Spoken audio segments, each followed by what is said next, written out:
Hi everybody, Shawn James here from myself Reliance. Thanks for watching. I've been wanting to show you this place for a while. This is what we called the locks growing up. These concrete walls that you see here are actually foundations of a canal, or the walls of a canal that ran through here.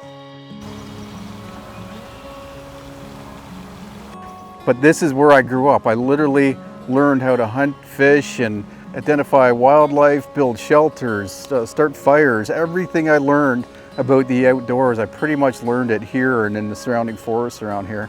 My parents' house is about a mile from here. They still live there. So this was my hangout. This was my playground. As soon as I got home from school, me and some buddies or my sisters would come down here. We'd fish for carp and chub in these waters. You can see some chub, whole school of them right here in the shallow water. That was much deeper back then. We always envisioned it being very deep, but I can see now that it never was very deep. It was just muddy water that was maybe 4 or 5, 6 feet deep, but full of carp and creek chub and stuff like that, suckers.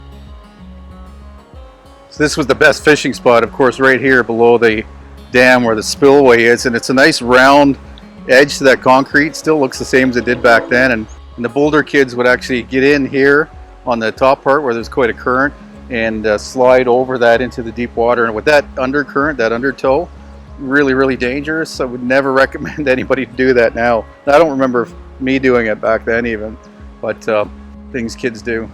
This is basically a city now. It's completely developed all around here, but there's still lots of wildlife. There's lots of flora and fauna to investigate and learn about nature, and frogs, turtles, snakes, everything. You saw that snake video, Callie learning about snakes up at the cabin the other day. Well, this is where I grew up handling snakes all the time. The only species that I ever saw as a kid around here were garter snakes like the one in that video, as well as little red-bellied snakes. But I would catch those, take them home, put them in a terrarium, at an aquarium in my parents' basement, and feed them there. We had slingshots and bows and arrows. We would shoot the ducks on the water here, and then we just cook them over a fire right on the shoreline. Learned how to canoe through here. I made makeshift rafts out of anything I could find that would float, and we would float down through the river.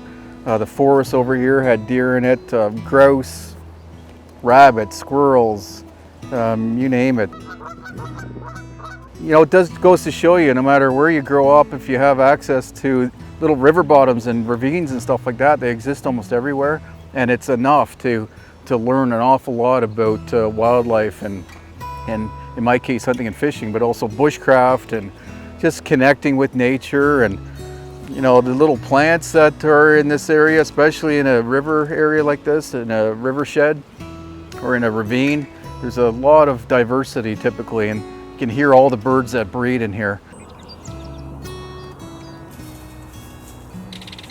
So remember that video back in the winter where I was skating and we had the drone footage of me skating on that flooded area? And I said it's very similar to where I grew up. Well, this little creek right behind me used to open up into a swamp, and that's where we used to skate through all the swampy grasses and everything.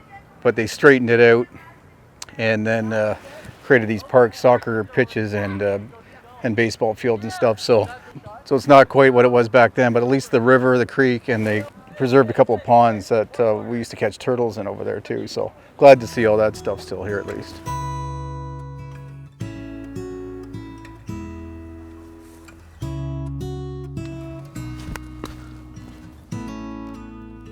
Really appreciate you following along to see how I grew up and what led me to where I am today.